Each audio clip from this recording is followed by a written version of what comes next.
Hey everyone, welcome to another episode of Revenue Rebels, the podcast that brings marketing and sales rebels together to share their stories and thinking on all topics related to accelerating revenue generating activities in the B2B world. On this show, we talk about the strategic vision of marketing-led customer experience that unleashes the combined power of technology, content, and data. Are you ready to rebel? Let's get into the show. Hello, listeners, and welcome back to another episode of Revenue Rebels. Today's guest is originally from the UK, as you will learn very quickly once he starts speaking. He grew up professionally as an area manager in the hospitality industry before he had the opportunity to move to Boston to study his MBA. So what's exciting is that when he moved to Boston, studied his MBA, and then actually was able to take that to pivot his career into an area that I'm personally really passionate about, which is customer experience. And he's been working in customer experience in the travel industry for the past 6 years. Stuart Gilchriest is joining us today. He's a certified customer experience professional, and he's currently working at Hertz, leading customer experience initiatives. Thanks so much for joining us today, Stuart. Thanks for having me on. It's a pleasure. We've been preparing for this a little while and getting to know you a bit beforehand. I'm really excited to be able to share your insights and what you're learning around customer experience, especially in today's environment, and how to really sort of keep the lights on and continue to grow initiatives even when things are maybe more challenging. One of the things that we like to kick off our shows with is the Rebel segment, where our guest gets to share a little bit about their personal experience and their sort of journey professionally. So can you just take a moment to share with us a Rebel act from your professional journey, your marketing journey, that maybe brought together customer experience and marketing within an organization? It's an area that we're really passionate about. How do these two things work together? I'd love to hear if you've tackled that. Yeah, absolutely. I think, in customer experience, it's often your job to challenge the status quo. I think, being a rebel is almost kind of comes with the territory when you take a customer experience role. And, for me, just like a lot of people, I just think there's a golden opportunity when you join a new company or even you're promoted internally into a new CX role, just to really get the lay of the land, meet with some execs and peers and really just challenge why things are the way they are. So, to prepare for that, what I did when I came in at Hertz was really to make sure I was bringing the customer voice and their feedback into those conversations, to approach those conversations with those leaders in very much a way that was designed to try and learn and understand more about them, about what motivate them and what's important to them in terms of the business. But it was also an opportunity just to probe and look at some of that legacy thinking a little bit, just to understand, why are things this way? And actually, from a customer perspective and as someone who's new to the business, you just have this golden opportunity to bring in some new ideas, some new thoughts, and really some new perspectives with your experiences with that particular brand. So, that's what I was able to do. And I think that really helps you to build your reputation, to understand who the key players in the business are, build those relationships and really find allies for your future work. I think that's a really key piece when you're coming into any new organization. But coming back to the Rebels piece, I think that it's just a great opportunity to really push back on some of those things which are just the accepted ways of doing business. Car rental is classic for that. And it was really refreshing and enlightening to be able to come in and really just share some of those customer pain points and frustrations and understand why it is that way and figure out where the opportunities to drive change actually were. You actually pointed out something that I think is really important. And I've spent time on this myself as somebody who's worked with a lot of marketers. They're hyper creative people and oftentimes will come into an organization wanting to make a lot of changes, right? They're going to see ways to improve, to make improvements, to optimize, and put their stamp or their fingerprint on things. And one way of doing that is definitely being the challenger who goes in and asks those hard questions.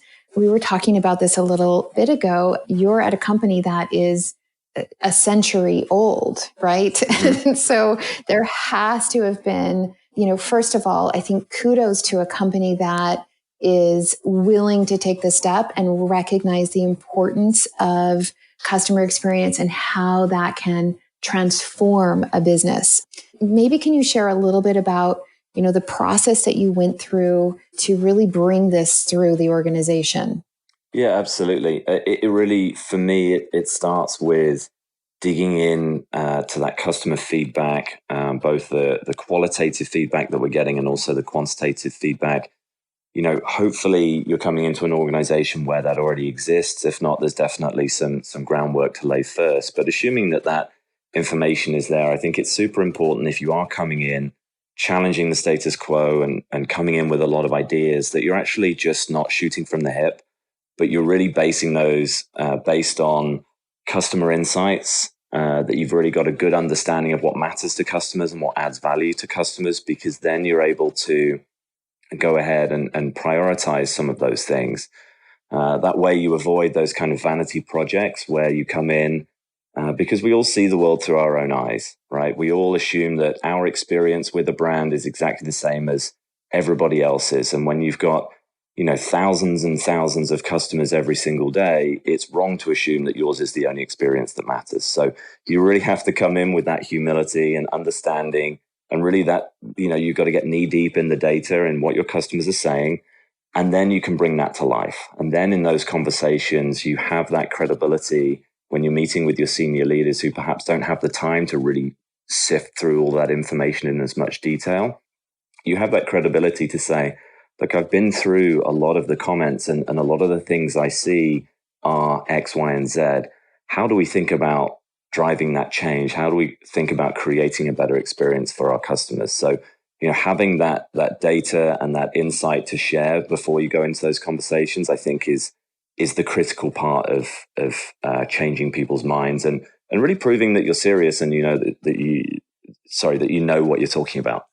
Music to my ears. And I love that we are starting this segment talking about having the real data, having those insights that are based on both qualitative and quantitative, measures. I think you're absolutely right. It's easy to go into a situation and say, well, this is what I, sort of my gut tells me. One of my least favorite sentences, unless your gut, is also backed up by data, then, great, bring it on. Couldn't agree more. And that we talk about that a lot too. How can you go into an executive meeting and really sort of help those light bulbs go off? And you have to go in with that foundation, which is going to build the credibility in what you're trying to do. Maybe can you share a couple of the outcomes that you've seen or examples of successes? I know you've been there now a couple of years.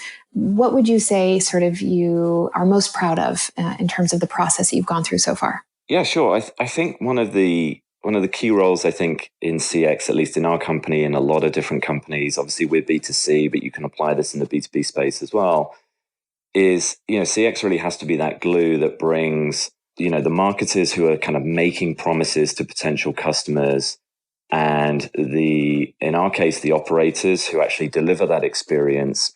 But even in a B2B environment, that may be onboarding teams and account managers. Mm-hmm. And just bringing those two teams really closely together, because I think if we're making a promise that we aren't able to keep and isn't founded in reality, then that's where bad experiences happen and customer service issues come in. So that was really our approach, really from day one. And one of the outcomes that came from that was a really collaborative session that we had with the marketing leadership team around brand strategy and CX strategy. In my mind, those two things are certainly different, but they should live on the same page of the same document. They should be referenced equally, and people should have a really good understanding of how they play together at that high level. So, that was definitely something that we were able to achieve in that first year. And then since then, we've seen improved customer retention on a very consistent basis. We were, very proud to be awarded the JD Power Award for customer satisfaction in car rental last year, and are really anticipating the results being released this year as well.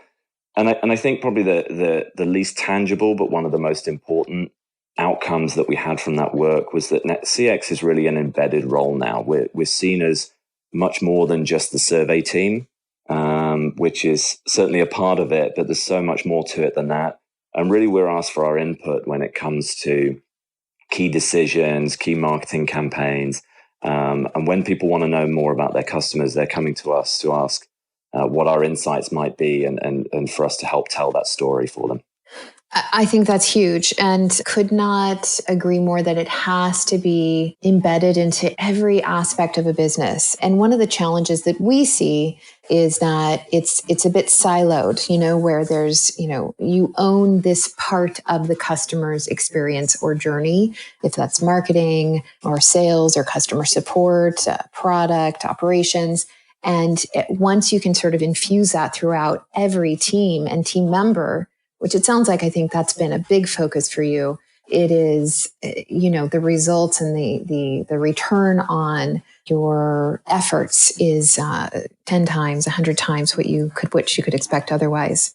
So in the example that you were just talking about, I want to just shift over to talk about teams a little bit, because you started to share that you were working with some of the marketing leaders and bringing together brand strategy and CX strategy.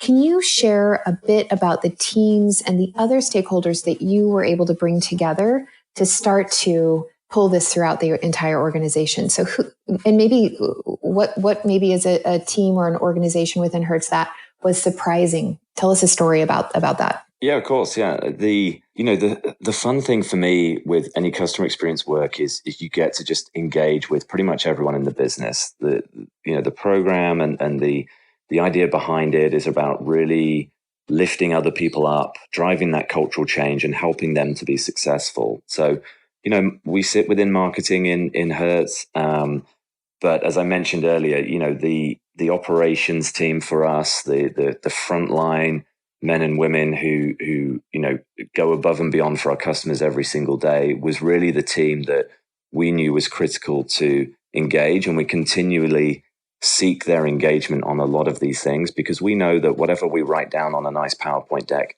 doesn't really mean anything unless it means something to our staff and our great kind of people out there in the field who go in every day and just do amazing things for our customers. So in terms of surprises, I wouldn't say that was necessarily a surprise, but it was definitely hard work, right? I think, with anyone who is dealing with customers day in, day out, it can be a real challenge, I think, sometimes to step back and see a bigger picture. And that's really what we continually help them to do. Whether that's people on the phones in a customer service role, whether it's people in our locations, it's really kind of crucial that we are providing that insight that helps people step back just a little bit and understand, okay, this is the big picture beyond this customer who's right in front of me today. These are the trends we're seeing. This is what, the real pain points and sticking points for customers are. So that was definitely something that was really important to us. How we went about doing that was really just democratizing the insights. I think sometimes you hear about democratizing data, but for us, it was really about sharing those insights and making sure that as many people as possible had access to those to really understand what was going on. And when we get it right for people, what are the key things that they value in that experience? And when it doesn't go so well, where are the opportunities that we can improve? I think, that has really encouraged our entire frontline team and really our entire organization to think about those customer problems as they are today. And I'll tell you, a couple of years into this role, we get so much more input and creative solutions coming from other teams than we used to, because people are now thinking about customer problems and how we can solve them. So, that's a key part of the catalyst part of the customer experience role, in my opinion. I was just reading an article not too long ago about the correlation or the connection between employee experience and customer experience. And it sounds like that's obviously been forefront for you guys, where ensuring that if you've got employees who themselves are having a fantastic experience, who are really plugged into an organization and who get the greater purpose of, what's coming out of the PowerPoint, essentially. So what does it really mean to them? then they're able to really provide something, sort of at a next level for their customers that they're working with every day, be that on the phone, in person, that sort of thing. Is that something that you guys thought about? Yeah, absolutely. And look, I'll say it's a marathon, not a sprint, right? I think we've always got more that we can be doing there. It's not something as simple as, oh, we've checked that box, let's move on. But our leadership, starting with our CEO all the way down, are just so focused on the employee experience and how we can make that better for our employees. We've still got a lot of work to do, but we are, making a lot of progress, and we're able to celebrate those wins. I mentioned that customer satisfaction award. Mm-hmm. There was a huge kind of campaign following that for a couple of months where, the award was kind of toured around the country and our teams got to touch it, post photos, those kind of things, and just sharing the pride that we all had in receiving that. And frankly, they earned that award. As a customer experience team, we may point out some things where we can improve, but it's the people on the front lines who do that. And again, in any business, there are people who are interacting with customers who really do the hard yards. And it's so important as a CX program to recognize the impact that you can have, not just on the customer, but on your employees, who will then ultimately have a great impact on your customer too. Mm-hmm. Fantastic. I love that you guys were touring that around and letting them take pictures and touch it, to touch the award. It's makes it so much more real. And in this sort of remote world that we live in, it's funny because our team is 100% remote. I used to say they were 100% virtual, but then I realized that sounds a little bit strange. But we went 100% remote probably 2 years ago. And we had a lot of these awards in our office. And I'm like, gosh, now what do we do? Just, send a picture of an award, I mean, so it's a little bit less exciting. And so I love that you did a tour with that. I think that's really important. It's really important. Okay, so let's shift a little bit and dive actually a bit more into customer experience. And as we go through this, I do want to actually talk about too what B2B can learn from B2C, because I know that's been primarily your space, is the consumer space, but we'll definitely get there. I'm excited to talk with you about that.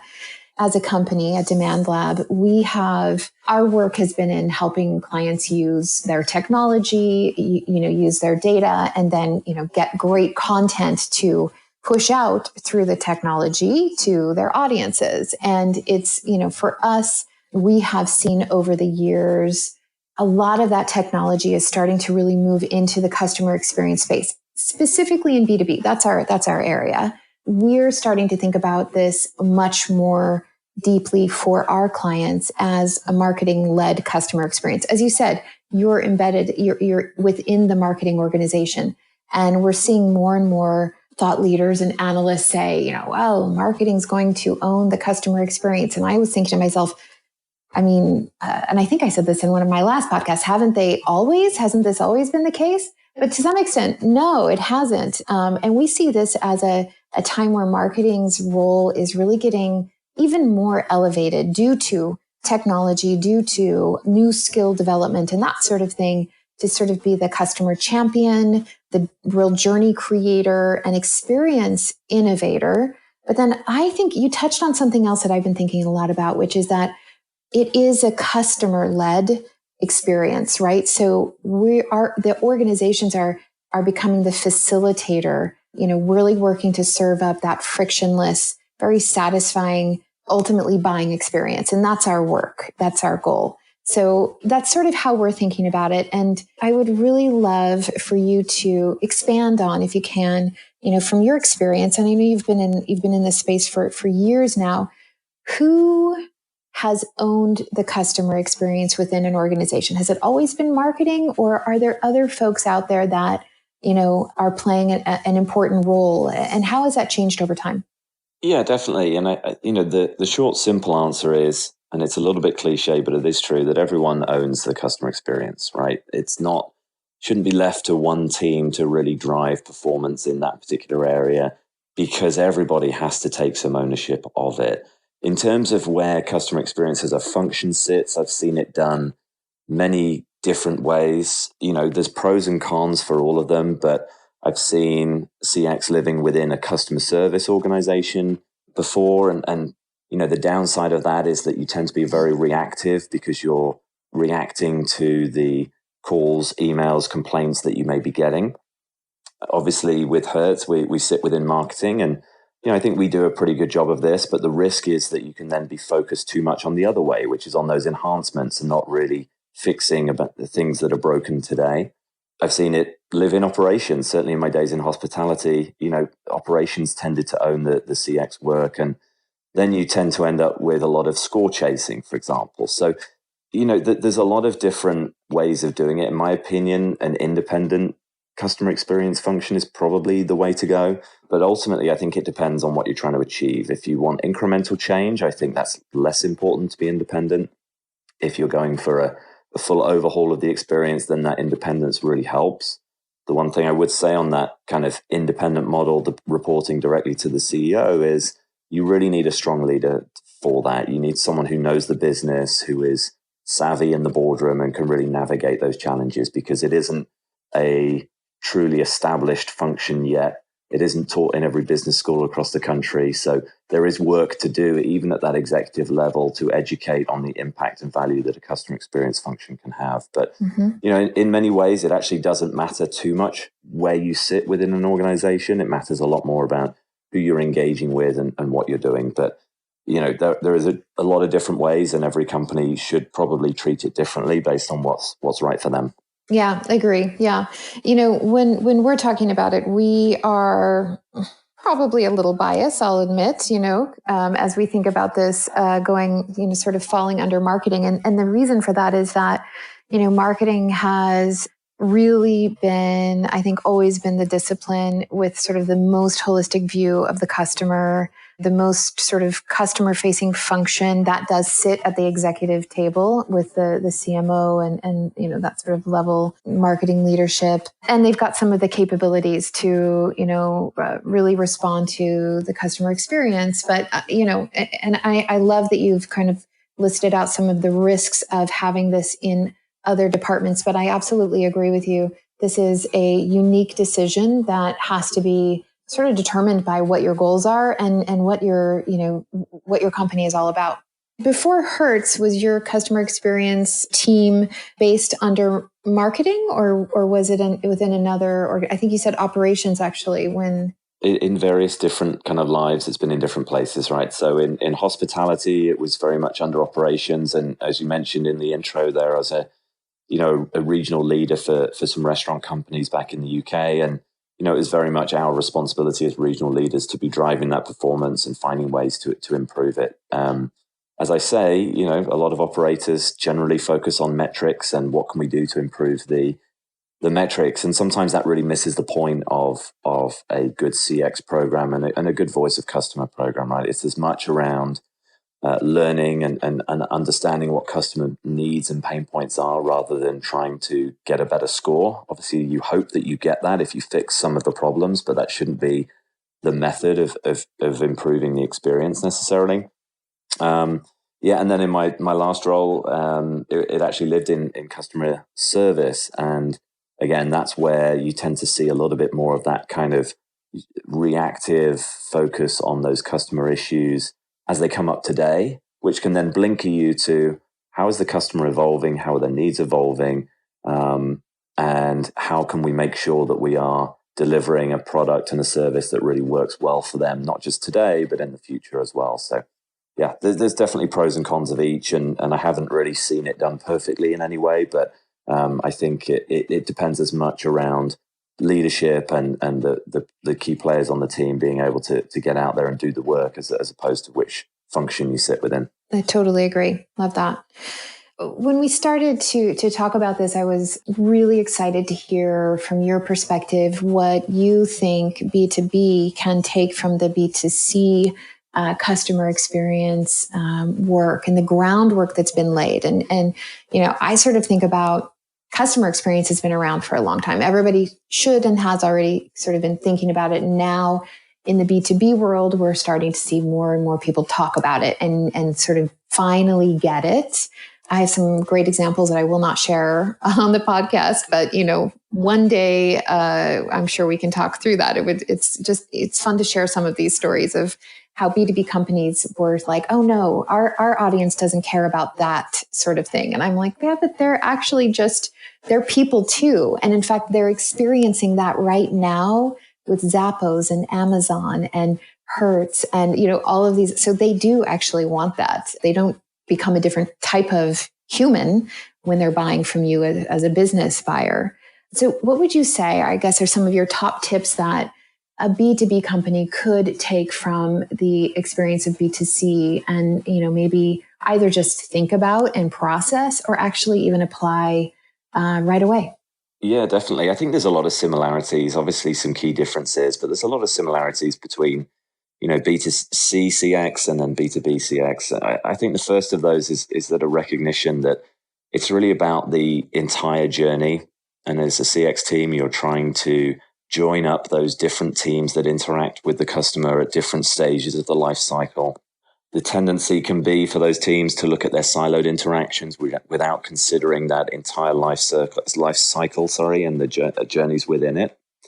I think another thing is a recognition that the brand promise that a company is putting out, and in a B2B world, the promises that the sales team are making need to be grounded in a lot of reality, because otherwise you're going to end up with some broken brand promises that really lead to customer frustration and churn on once they're on board, right? If you overpromise and underdeliver, that's a recipe, whether it's B2B, B2C, or any other variant, for customer dissatisfaction, for a lot of churn, reduced retention, all of those things that come with that. And as a CX team, I think it's our role to tell the story of what that looks like when it goes wrong, to help people understand how they can put it right. Other things I'd throw into this is, I think as marketers, sometimes we believe that just because we say it's true, then it will be true. Particularly when we're putting messages out there for our customers in terms of, we believe that we as company X are all about this, that, and the other.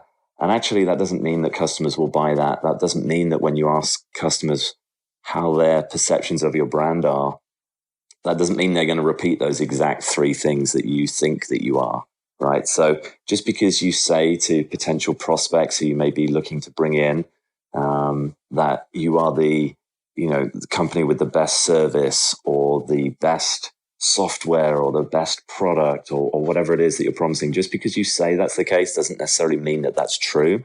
And it's really important to have a dose of reality when you're going to that. And then frankly, I think, as a prospect myself for some companies who sell to me, you can usually see through the promises which aren't true through those sales account managers in particular, who really just have that humility to go, look, we really excel in this area. This is our differentiator. We have parity in these other areas. We're working to get better in these other areas. I think that goes a long way when it comes to that relationship with the customer, building really solid foundations early on, and then making sure the final point that I would make is that as a sales team, that they're involved with the customer throughout the life cycle. Those handoffs sometimes when it goes from a sales team to an account management team can sometimes be really painful. As a CX team in B2B, you can absolutely add value there. But, I would always advocate in a B2B environment for sales employees to be a part of those QBRs, right? Those quarterly business reviews going forwards, and also having CX in the room as well to understand, what customers love about the service that you're offering, what can be improved, and also for those sales folks to really understand how the impact of their selling cycle can really make such a good difference, good or bad, on the experience the customer has once they're onboarded and using the product on a day-to-day basis. Great tips. Thinking about CX as the glue between the teams, all of the teams that do need to participate and really be involved. And I really appreciate your focus on sales here as well. When you think about the journey that especially in the B2B space, that, a prospect takes 75, 85, 90% of the way through their sort of relationship building journey before they are handed over to sales sometimes. And then sales, depending on obviously the type of sale, this could be a 60-day, 90-day, or a 3-year process. But nowadays, there's so much more that happens before they start to speak to sales. And then there's so much more, hopefully, with customer success, that sort of, if you look at that full timeline, the sales engagement piece is sort of much shorter relative to getting them through engagement with marketing and then into sales, and then, spending the rest of their time as a customer. I love what you're saying about bringing sales into those QBRs.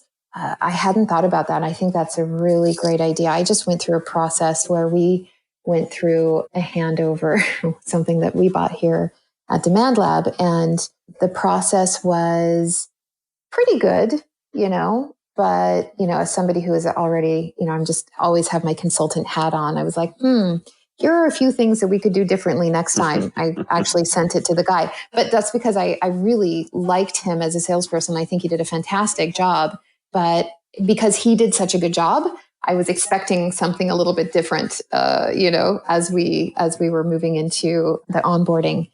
So 100% with that. I love that advice. And what about companies that are just looking now to build a CX strategy? I think there are a lot of companies that know how important this is.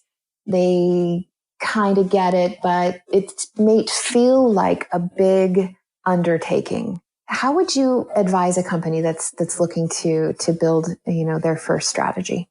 Yeah, I think the key is to start small. It can seem very daunting and overwhelming when you're first going into a program like this, that you have to be able to survey every single customer and you have to know everything that everybody is thinking at every single minute. And it's just not the case. I think, starting small, focusing on, key partners within the business who do buy into this, working with them and helping them to succeed is really the key to getting started. Obviously, you need that executive buy-in as well. Otherwise, it's very hard to get off the ground. But, if you're starting up a listening program to understand what your customers think, no matter the environment, that in itself will lead to a lot of rewards further down the line. Once you have those comments that really speak in the customer's voice about what is good and what is bad about your experience, you've then taken the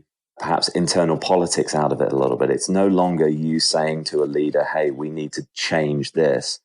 The customer is a real guiding light in that, because it's actually a third party that says, you know what, you're not as good as you think you are in this area. And I love it when you do this for me, but you need to do it more often. And then those, it's really important not to underestimate the power that the customer's words, whether it's in a survey, whether it's in videos, you can get very creative with it. Those words that they have are so powerful that they can actually drive change much easier than you can in a meeting room or on a conference call trying to get people to see the light, if that makes sense.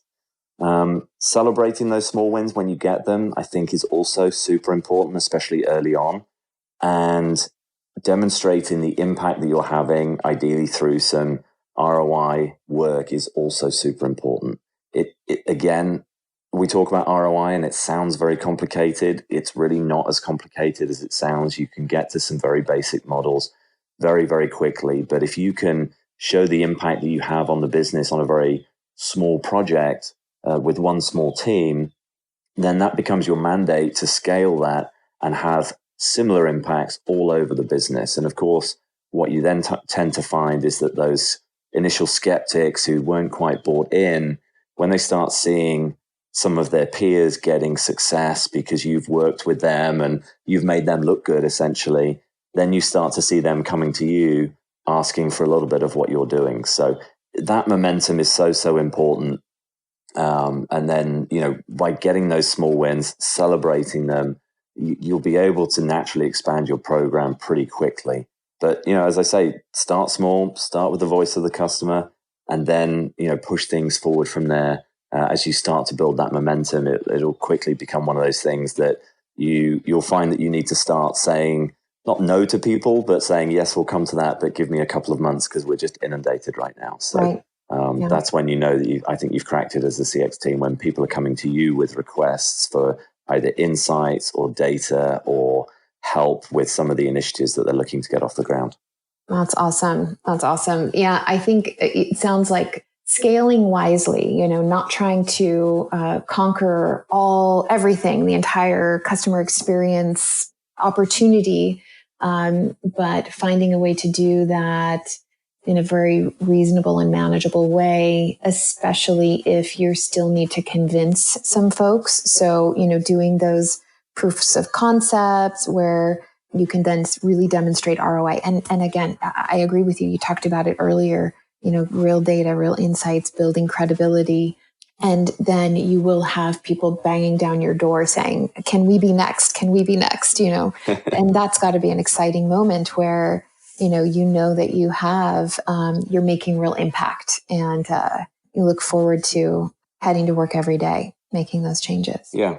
Yeah. And you'll come across some skeptics for sure who will be, thinking, if not saying, why do we need this? We all understand what the customer thinks. We all know what they need. We just need to focus on delivering it rather than anything else. But, even something as simple as car rental, what I've found is that if you ask 10 different people, what is the experience that we're trying to create for customers? If you haven't done the work to really outline a strategy, if you haven't done the work to really articulate how you want customers to feel when they've been going through your experience, even something that everybody has a base understanding of in car rental, if you ask 10 people what they think, you'll get 10 different answers.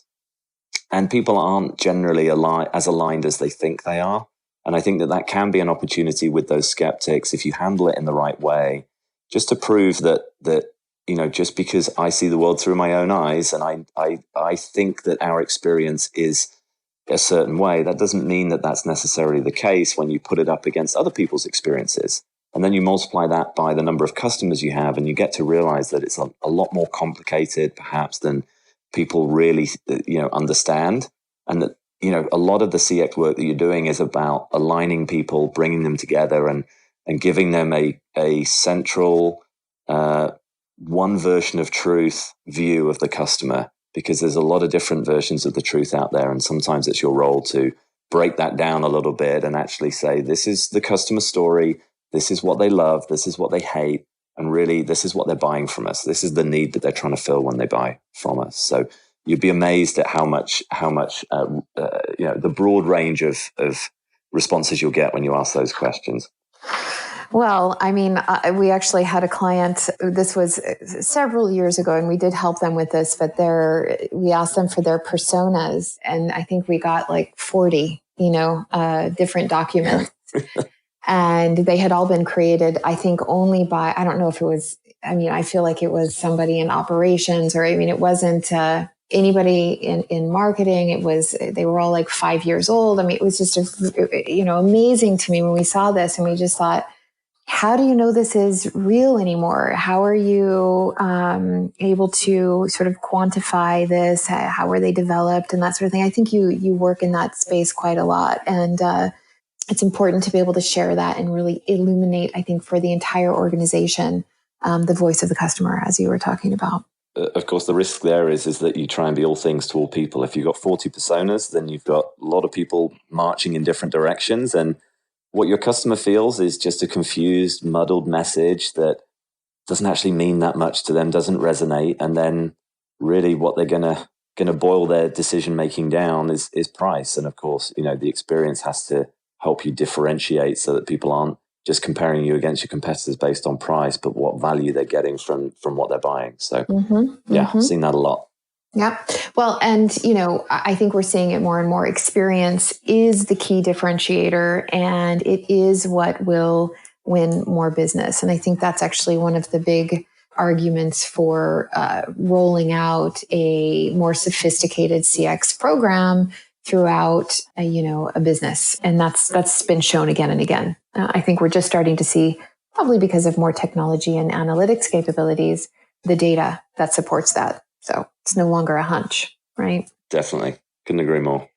So this has just been a fantastic conversation. I really appreciate it. And I think that our listeners are going to just gain so much from hearing your thinking and the advice and the recommendations that you made. I really thank you for joining us. Now, one of the things that we do with all of our guests, at least I think that during this year, we just started it, is sort of our lightning round. So we're going to take you through this segment, which is just 5 quick questions. Some of them might be more on the personal side and others definitely on the professional side, but gives us a little opportunity to learn more about you.